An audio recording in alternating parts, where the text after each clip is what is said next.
Bonjour à tous et bienvenue dans cette nouvelle édition du Grand JT des Territoires. Voici tout de suite les titres de l'actualité. Au sommaire de ce journal, touché par une sécheresse inédite depuis 2 ans, le département des Pyrénées-Orientales manque cruellement d'eau. Nous verrons avec Via Occitanie que c'est tout un pan de l'activité agricole qui est en tension et notamment les horticulteurs. Chaque année, des centaines de milliers de tonnes de colis n'arrivent pas à leur destinataire pour de multiples raisons. Autrefois, ces colis étaient détruits, mais depuis la loi anti-gaspi, ils peuvent être revendus en suivant un processus très organisé. C'est ce que nous expliquera notre partenaire WEO TV, la chaîne de la Voix du Nord dans la Somme.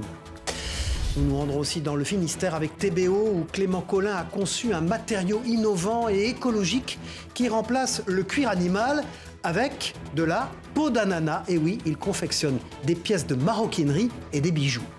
Enfin, avec nos partenaires de la Provence, nous irons à la rencontre de Romain Péquer-Coubin, promis à un grand avenir de boxeur et qui sera porteur de la flamme olympique 8 ans après un terrible accident de moto sur les routes de Cassis près de Marseille. Les horticulteurs catalans appellent à l'aide. Dimanche dernier, 4 février, les thermomètres de la commune de Céré affichaient 27,5 degrés dans le prolongement d'une sécheresse inédite qui dure depuis 2 ans maintenant dans les Pyrénées-Orientales. La filière agricole très présente dans le département s'attend à 2 nouvelles mesures préfectorales. Via Occitanie. Le Spirée prunifolia qui démarre. À Céré, cet horticulteur cultive des plantes méditerranéennes très peu gourmandes en eau. Si la filière locale a su s'adapter à la sécheresse, depuis le printemps 2023, la clientèle n'est plus au rendez-vous. Impactée par les effets de l'arrêté préfectoral de restriction sur l'usage de l'eau, les particuliers n'achètent plus. C'est quand même 40 à 50% de pertes en chiffre d'affaires sur le printemps 2023 à cause de ces interdits rigoureux et j'irais presque mal expliqués. On a fait peur aux gens. Nous, ça fait 30 ans qu'on dénonce la problématique de l'eau. Alors, j'accuse personne parce que chacun a sa part de faute et aussi sa bonne volonté, je dirais. Mais ça fait 30 ans qu'on en parle, hein, et rien n'a été fait. Pas de pluie, des clients qui désertent les pépinières, un chiffre d'affaires au plus bas. Pour les horticulteurs, la situation devient compliquée. Pour la première fois, 8 d'entre eux se sont regroupés et sont bien décidés à alerter le préfet. On va demander déjà la création d'une enveloppe d'aide pour 2023, parce que l'horticulture n'a jamais eu une enveloppe. Et on va lui demander des aides sur la communication intelligente de la gestion de l'eau. Habituellement, c'est rempli de plantes pour le printemps, des tunnels sur les côtés et tout, que là, on temporise et on attend. Le collectif sera reçu à la préfecture. Dans les Pyrénées-Orientales, l'horticulture représente une quinzaine d'exploitations locales et des dizaines d'emplois. L'affaire fait grand bruit dans le secteur de l'industrie agroalimentaire. Le groupe Nestlé Waters est accusé d'avoir trompé le consommateur en désinfectant ses eaux de source ou minérales au mépris de la réglementation, conduisant l'Agence régionale de santé, l'ARS, du Grand Est à saisir le procureur de la République d'Épinal. Si cette pratique n'a pas occasionné de risques sanitaires, la firme a négocié un assouplissement des réglementations en la matière avec le gouvernement. Le point à Vittel avec Anaïs Gall et Anne Didier pour Vosges Télévisions. C'est en direction de Vittel que se tournent tous les regards. Nestlé Waters s'est en effet montré du doigt pour avoir eu recours à des traitements de l'eau qui n'étaient pas conformes à la réglementation française. Une affaire soulevée par nos confrères du journal Le Monde et de France Info qui ont conduit le géant suisse à avouer publiquement l'utilisation de charbon actif et d'ultraviolets pour assurer la potabilité de ses eaux minérales. Des procédés qui ont conduit le procureur de la République à ouvrir une enquête préliminaire pour tromperie à l'encontre de la multinationale. Si les dirigeants locaux du groupe n'ont pas répondu à nos sollicitations, une porte-parole de Nestlé Waters France a tenu à réagir. En tant que minéralier, Nestlé Waters doit constamment adapter son activité, ses pratiques et ses sites aux évolutions de l'environnement autour de ses sources, qui peuvent parfois rendre difficile le maintien de la stabilité des caractéristiques essentielles d'une eau minérale naturelle requise par le cadre réglementaire. Ces efforts d'adaptation ont mené Nestlé Waters à perdre de vue l'enjeu de la conformité au cadre réglementaire. En 2021, nous avons pris la décision de porter ce sujet devant les autorités et soumettre à leur décision les options possibles. La multinationale explique alors avoir modifié son process de filtration pour se remettre aux normes, le tout avec l'aval des plus hautes instances de l'État. Une connivence que dénoncent les associations locales, inquiètes de l'impact sanitaire sur les consommateurs. Selon l'IGAS et les enquêteurs de Radio France, la législation a été changée pour permettre à Nestlé d'utiliser des filtres qui filtrent à moins de 0,8 microns. Vous vous rendez compte, vous vendez de l'eau minérale dite naturelle. Au mieux, c'est de l'eau du robinet des Vitellois. Et vous la vendez de surcroît dans des bouteilles plastiques et à des prix qui sont 100-200 fois le prix de l'eau du robinet. Car c'est bien là que le bas blesse, l'étiquetage des bouteilles est considéré comme falsifié dès lors qu'il indique l'eau minérale comme naturelle alors qu'elle a subi des traitements chimiques. Un coup de massue également pour les salariés de l'entreprise qui eux aussi ont découvert ces révélations par voie de presse. Ils nous ont menti, délibérément menti, pendant des années en fait. Et tous les salariés de l'entreprise se sentent trahis, ils sont désabusés, ils sont frustrés. Et certains salariés m'ont même dit, moi si c'est comme ça, je m'en irai, je partirai de l'entreprise. Je prends le plan et je m'en vais. Un plan de sauvegarde de l'emploi qui, rappelons-le, prévoit la suppression de 171 postes. Avec cette nouvelle polémique, les syndicats craignent un avenir encore plus incertain. Mobilisation des ostréiculteurs du bassin d'Arcachon également qui demandent exonération de charges au gouvernement. Vous vous en souvenez sûrement, les huîtres du bassin d'Arcachon sont restées interdites à la consommation et à la vente pendant 24 jours durant les fêtes de fin d'année en raison d'une contamination au norovirus qui provoque des gastro-entérites. Résultat, pour les ostréiculteurs, une perte sèche de 5 millions d'euros qui met gravement la filière en péril. Face à la méfiance des consommateurs, les producteurs d'huîtres ont manifesté en début de semaine sur l'autoroute A63 pour informer et afin d'obtenir aussi des exonérations de charges de la part de l'État. Un reportage de notre partenaire TV7, la chaîne du groupe Sud-Ouest à Bordeaux. Sous les klaxons des automobilistes qui soutiennent l'action, les ostréiculteurs veulent redorer l'image de l'huître du bassin d'Arcachon. Nos huîtres aujourd'hui elles sont retournées sur les étalages et qu'elles sont consommables et elles sont très bonnes. Et il faut vraiment aussi que la consommation reprenne et que ce produit fasse de nouveau envie à nos clients. Et ça, c'est un levier qui va nous aider aussi. On est là aussi pour ça. Alors qu'ils réalisent 50% de leur chiffre d'affaires annuel pendant les fêtes, les ostréiculteurs ont été contraints de stopper les ventes pendant 24 jours. Pour s'en sortir, les producteurs en appellent au pouvoir public et ne demandent qu'une seule chose, l'exonération des charges. Pour l'instant, rien n'a été fait. Les charges, on paye les charges plein pot. Il n'y a eu aucune exonération, aucune aide sur les charges. On paye tout plein pot et on ne rentre pas d'argent. Comment vous voulez qu'on fasse ? En réponse à l'invitation lancée par les ostréiculteurs, des élus locaux étaient présents, mais discrets. L'objectif, selon eux, écouter les revendications des professionnels du secteur et faire remonter leurs problématiques auprès de l'État. Vous voyez, regardez, la circulation, là, les fluides. On a fait juste un barrage filtrant dans le sens où on ne voulait pas embêter les gens. Par contre, s'il n'y a pas d'avancée, moi je vous dis, les Parisiens, apprêtez-vous à rester à bord de Bordeaux, quoi. Parce que c'est sûr qu'il n'y aura personne qui rentrera sur le bassin. Le mois dernier, les ostréiculteurs avaient déjà fait entendre leur colère en s'invitant au vœu du CIBA, le syndicat d'assainissement du bassin d'Arcachon. Ils vont aller chercher les 5 millions derrière. Selon le comité régional de conchiliculture, la perte causée par l'interdiction de consommation et de vente est estimée à environ 5 millions d'euros. Enfant, vous avez certainement connu la fameuse pochette surprise achetée en même temps que le pain à la boulangerie. Et bien sur le même principe, il est aujourd'hui possible d'acheter au poids les colis non réclamés, refusés ou tout simplement perdus, mais sans connaître la nature du contenu du paquet. De quoi donner lieu à une véritable chasse au trésor où chacun use d'astuces pour identifier les produits sans ouvrir les paquets. À Albert, dans la Somme, la vente de colis perdus fait un carton, comme l'a constaté Jérôme Houbron pour WEO TV, la chaîne de la Voix du Nord. Regardez. C'est une sorte de chasse au trésor, mais impossible pour ses clients de savoir ce qu'ils s'apprêtent à acheter. Il faut juste espérer tomber sur le produit tant convoité. Un truc technologique quoi, ou des vêtements qui valent un certain prix, comme ça au moins on peut devenir rentable. Objet de cette vente à l'aveugle, des colis non réclamés, perdus ou mal adressés. De bonnes affaires en théorie, encore faut-il user d'astuces. On essaye de toucher, bon là c'est une boîte en carton donc on essaye de peser, de faire ça, mais ça peut être un téléphone comme un truc tout banal.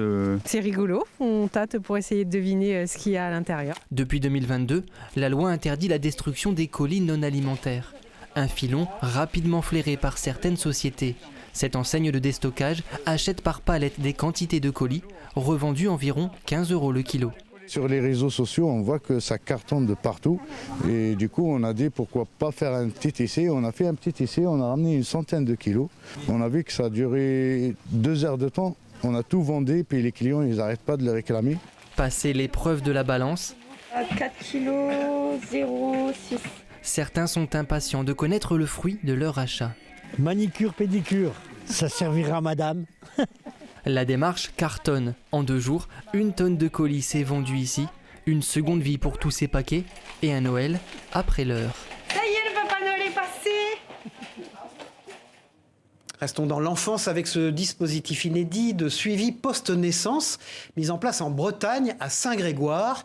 L'arrivée d'un nouveau-né entraîne parfois ce que l'on appelle la dépression post-partum, une dépression qui touche 20% des grossesses et d'autres pathologies liées à la santé de l'enfant. Notre partenaire sur place, TVR, s'est rendu à la découverte de cette unité accompagnant les parents qui rencontrent des difficultés avec leur enfant entre 0 et 2 ans. Regardez. Là, on arrive dans la salle sensorielle. Donc c'est une salle où on a essayé de trouver beaucoup d'installations pour pouvoir moduler tous les sens. Dans ce nouveau service de périnatalité, tout est fait pour que les enfants et leurs parents apprennent à mieux se connaître. On a beaucoup d'enfants qui ont des dents qui poussent en ce moment. Et donc de venir dans cette salle, ça leur permet en fait de s'apaiser et ça peut leur permettre de gérer un petit peu mieux la douleur et parfois même avant de prendre des médicaments. Le service accueille des enfants atteints de troubles du sommeil, de pleurs incessants, de problèmes d'interaction ou de motricité. Mais l'entrée se fait aussi par les parents en difficulté car la dépression du postpartum touche 20% des grossesses dont la moitié ne sont pas diagnostiquées. Dépression à ne pas confondre avec le baby blues qui est un état hormonal passager après l'accouchement. On va beaucoup accueillir des dépressions du postpartum et des parents qui présentent des troubles anxieux. Dans les troubles anxieux, vous allez avoir les troubles obsessionnels compulsifs, le trouble anxieux généralisé et puis ce qu'on appelle les phobies d'impulsion. Donc ça peut arriver que parfois des parents soient surpris d'avoir peur de faire du mal à leur enfant. Les parents peuvent être angoissés après la découverte d'un problème de santé, la difficulté de séparation avec leur enfant ou un accouchement traumatique. Moi, je suis là que le lundi matin et c'est plus pour essayer de recréer un contact avec mon petit. C'est un bébé qui fait beaucoup d'eczéma à cause du stress. Et depuis qu'on fait ça, il est beaucoup moins stressé. Ces mamans sont accompagnées à travers des ateliers collectifs d'écriture, mais aussi en entretien individuel avec le psychiatre ou la psychologue. Suite aux problèmes de santé de mon fils, il y a pas mal de phases difficiles. J'ai eu des soucis alimentaires, des soucis de sommeil. J'ai cherché de l'aide un peu à droite à gauche. J'ai fini par atterrir ici. C'est surtout un lieu où on puisse parler, on puisse vraiment évoquer toutes les problématiques. La prise en charge varie d'1 à plusieurs demi-journées dans la semaine.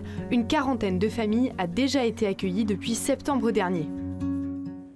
Voilà, en Corse, plus tard, c'est ensuite à l'école qu'enfants et parents doivent s'adapter, parfois avec difficulté.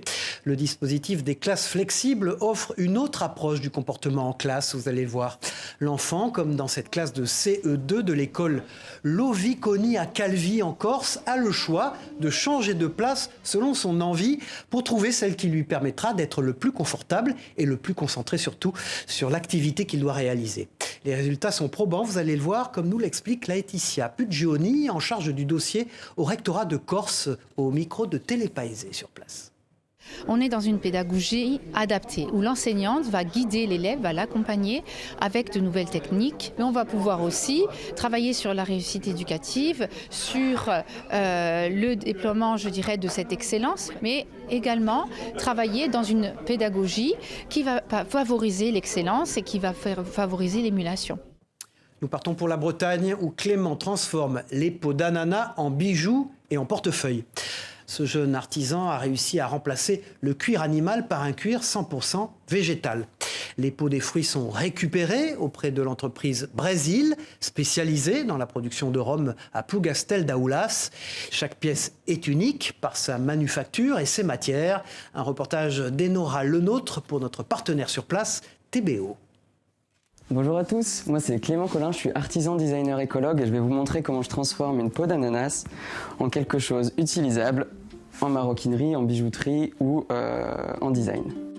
On va faire un porte-monnaie avec tout ce qu'il y a là. Hop, on va commencer par les petites pochettes. L'idée de transformer les pots de fruits pour proposer une alternative végétale au cuir animal, c'est né d'une problématique de développer des nouveaux procédés de fabrication plus écologiques, de nouvelles matières plus écologiques, de mettre tout ça en place et de montrer en fait qu'on peut faire très propre. C'est une matière qui se travaille différemment du cuir animal, où il a fallu un peu réadapter le savoir-faire et donc pas utiliser exactement les mêmes outils et pas utiliser exactement les mêmes gestes.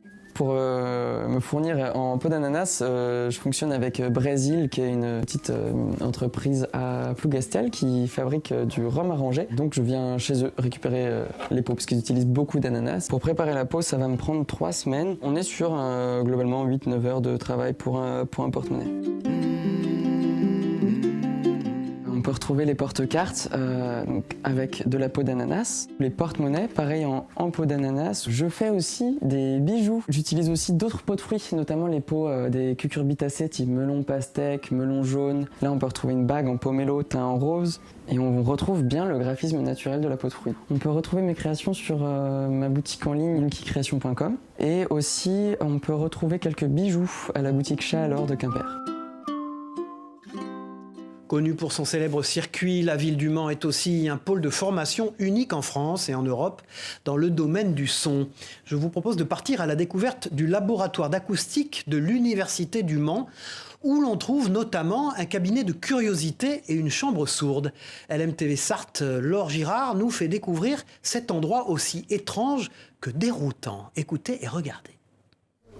Solène est en première année de licence acoustique et vibration. Elle cherche à mesurer les conséquences des fréquences sonores sur une structure. On va avoir un point ici qui va être fixe, et donc ça c'est un nœud. La vibration qui est ici se propage dans l'ensemble de la poutre, et donc si on change la fréquence, on va obtenir un autre résultat. Et donc après, ça s'applique pour n'importe quel solide, ça peut être un bâtiment, toutes les vibrations auxquelles peuvent être amenées à un bâtiment, même quand le tramway passe, ce genre de choses. Au LOM, ou laboratoire d'acoustique de l'Université du Mans, le son est un objet de curiosité. Et quoi de mieux pour le mesurer qu'une batterie de haut-parleurs dans une salle sourde ou semi-anéchoïque. Donc ici, on va piloter chaque haut-parleur pour faire des champs acoustiques spécifiques qui nous intéressent, qui peuvent reproduire des excitations qu'on aurait dans l'industrie. Les murs de cette salle, ce sont des dièdres qui sont faits en mousse, et donc ils ont une fonction particulière. Quand un son arrive sur ce matériau, il va être complètement absorbé. Le campus du Mans est doté de 3 salles de ce type. On trouve la plus grande au centre de transfert de technologie à 2 pas du LOM. Des concerts y sont même organisés dans le cadre de la Biennale du son. C'est le premier laboratoire européen. Il fait partie des 2 ou 3 laboratoires internationaux donc, dans le domaine. Et en termes de formation, on est en fait la seule université en France qui proposons l'ensemble des formations au niveau de l'acoustique, de la première année, licence première année, jusqu'au doctorat, avec un titre d'ingénieur aussi. 500 étudiants venus du monde entier participent à la recherche en acoustique, un domaine où science et créativité s'entendent très bien, vous l'aurez compris. Ouvrons maintenant une page de sport dans ce journal. Commençons avec ce moment unique qu'a pu vivre Lohan, grand supporter des Verts de Saint-Étienne. Grâce au dispositif de robots immersifs mis en place par une association, ce jeune garçon atteint d'autisme a eu la chance de découvrir les coulisses, les vestiaires et de voir les joueurs de son équipe fétiche avant la grande rencontre face à Amiens, sans avoir à subir aucune des contraintes, notamment de se rendre dans le chaudron de Geoffroy Guichard. Regardez ce reportage. Pour la 2e fois de sa vie, Lohan va vivre un match de l'AS Saint-Étienne avec une expérience un peu particulière. Depuis sa chaise, dans son salon, il va suivre l'avant-match, la visite des vestiaires en immersion avec un robot. Le tout avec quelques moments privilégiés à la clé pour ce fan de statistiques. Oui. Quel est le vainqueur de la Coupe de France de la saison dernière? Attends, c'est qui a gagné la Coupe de France? C'était un peu inédit. Toulouse, pardon. Bonne réponse. Ils ont gagné 5-0 Nantes. Et dis-moi, ton score pour aujourd'hui? 1 partout. Non. Pour le jeune garçon atteint d'autisme, c'est l'occasion de vivre la rencontre sans tout le stress que nécessite un déplacement à Geoffroy Guichard. Lohan étant autiste et atteint d'hyperacousie, le bruit est quand même quelque chose d'assez dérangeant pour lui. Donc le fait d'être chez lui, derrière un ordinateur, il bénéficie de tous les avantages sans les inconvénients du stade. Au stade, justement, c'est l'association ASSE Cœur Vert qui met tout en place. Depuis 2021, l'association offre la possibilité aux enfants hospitalisés ou en situation de handicap de vivre une expérience au stade grâce à un robot immersif. C'est un événement parce qu'ils vivent un moment un petit peu hors du temps dans leur parcours de malade. Souvent, ça permet de penser à autre chose. Et puis surtout, les infirmières, les médecins en parlent quelques jours avant, quelques jours après. Donc il y a une certaine continuité et ça leur permet pendant une semaine de penser à autre chose qu'à la maladie. Un vrai moment hors du temps pour les jeunes et une volonté de la part de l'association de faire vivre à un maximum de supporters verts l'expérience du robot immersif. C'est un peu du bouche à oreille, on n'a pas toujours les bons contacts et pour l'instant on arrive à faire un robot sur chaque match, un enfant sur chaque match peut vivre l'expérience robot, mais si on avait le contact de tous les enfants qui ne peuvent pas se déplacer ou qui sont actuellement en train de se battre contre une maladie et qui souhaitent vivre cette expérience, on pourrait doubler. Après près de 2 heures d'immersion, c'est le moment pour Lohan de se poser devant le match et de supporter de tout son cœur vers son équipe favorite. Se battre, c'est ce que Romain Pecker-Goubin a fait toute sa vie. Sur les rings d'abord, enchaînant les victoires au point de devenir l'un des plus grands espoirs de la boxe française avant un terrible accident de moto. 8 ans après cet accident qui toucha à ses rêves de médaille, le boxeur qui a grandi entre Cassis et Roquefort-la-Bédoule, non loin de Marseille, portera la flamme olympique à son passage à Cassis le 12 mai prochain. Un moyen pour lui de mettre en avant la résilience et la solidarité du sport. Pour la Provence, Rudy Dahan nous brosse son portrait, regardez. Je suis tellement conscient de la chance que j'ai que les choses sont faciles à vivre, tu vois. Cette définition de la chance, c'est aussi celle de la résilience. Romain Pecker-Goubin était l'un des boxeurs les plus prometteurs de sa génération. Le 30 juin 2016, alors qu'il était numéro 1 français de sa catégorie, un accident de moto qui aurait pu lui coûter la vie met un terme définitif à sa carrière. J'ai pris une voiture de face, la voiture elle est éclatée, la moto elle est morte. Et moi, je suis peut-être à 10 mètres du point d'impact et déjà, je ne suis pas mort. C'est un miracle. J'ai très mal. J'ai mal de partout, sauf à la jambe gauche. Qu'est-ce qui se passe? Elle m'a dit, Romain, ta jambe gauche, c'est pas le souci. Pour l'instant, on s'occupe de sauver la vie. Ta jambe gauche, on s'en occupera plus tard. Et je te jure que quand elle m'a dit ça, je te jure que c'est vrai. Et ça fait partie des chances qui m'ont été données aussi. C'est que j'ai compris que j'avais plus de jambes. Ceci dit, les choses sont comme elles sont, il faut avancer avec. Tu vois. Avancer, c'est ce qu'a toujours fait Romain entre association et engagement pour les autres. Ce jeune papa qui approche de la quarantaine est aujourd'hui récompensé. Il fera partie de ceux qui auront l'honneur de porter la flamme olympique pour les JO de Paris. J'ai été soutenu par Dany. D'un coup, j'ai eu une fille de la ville de Cassis, je m'entends très bien moi avec toute la mairie, qui m'a appelé, m'a dit Romain, Dany de toute façon, elle veut que ce soit toi. Elle va pousser ta candidature. Et je te jure que quand elle m'a dit ça, ça m'a fait pleurer. C'est la magie, tu vois. Une magie qui prendra forme le 12 mai prochain quand Romain portera la flamme dans les rues de Cassis. Une forme de sacre pour ce champion qui, sans conteste, remporte par KO son combat pour la vie. Le billard est un sport traditionnellement très masculin. Marion Jude, licenciée au Billard Club Legrand de Limoges, est malgré tout devenue championne du monde de billard anglais, tout en poursuivant ses études de commerce. Âgée seulement de 23 ans, Marion est la première femme à intégrer le circuit master composé des 32 meilleurs Français. Pour 7 à Limoges, regardez ce reportage que lui ont consacré Tom Meyer et Alain Druot sur place. Le monde du billard est essentiellement masculin. À Limoges, un club travaille à féminiser la discipline en organisant différentes actions.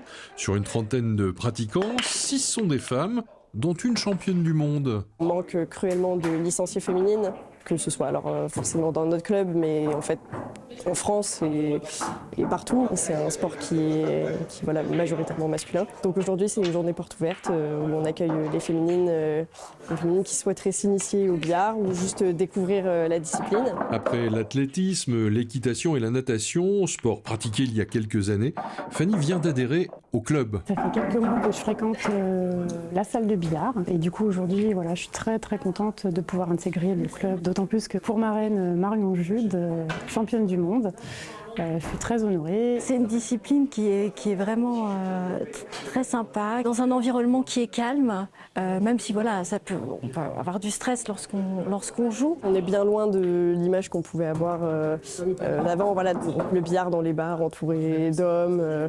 C'est plus du tout ça. Il y a des clubs. Maintenant, voilà, il y a des clubs avec des écoles. On peut venir apprendre voilà, de manière très sympathique avec des gens qui sont passionnés et qui sont là qui sont prêts à expliquer. En loisir ou en compétition, le billard, mesdames, mérite votre attention.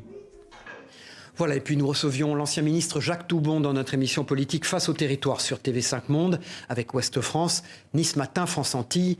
Le point est 20 minutes. L'ancien garde des Sceaux, ministre de la Culture d'Édouard Balladur et récemment défenseur des droits, est revenu plus particulièrement sur la problématique des discriminations. Je vous propose de l'écouter sur notre plateau. Est-ce que vous avez mal vécu les attaques de votre camp sur ces sujets, où vous avez toujours paru décalé par rapport à eux? Oui, mais j'ai toujours... Vous l'avez mal vécu ou pas? Je l'ai mal vécu. Les attaques venant du parti gaulliste. Je n'ai pas mal vécu, parce que j'admets toutes les opinions. Ce que je vis mal, c'est la méconnaissance de la situation. Et tout ce que j'ai essayé de faire depuis 25 ans, c'est d'expliquer comment l'histoire de l'immigration et l'immigration fait partie de l'histoire de France. Merci. Vous devez prendre l'histoire de France telle qu'elle est. Il n'y a pas dans l'histoire de France eux et nous. Merci. C'est l'histoire des Français tout entier. Voilà, c'est la fin de cette édition. Merci de l'avoir suivi. On se retrouve très vite pour une nouvelle édition du Grand JT des Territoires. Merci, au revoir à tous.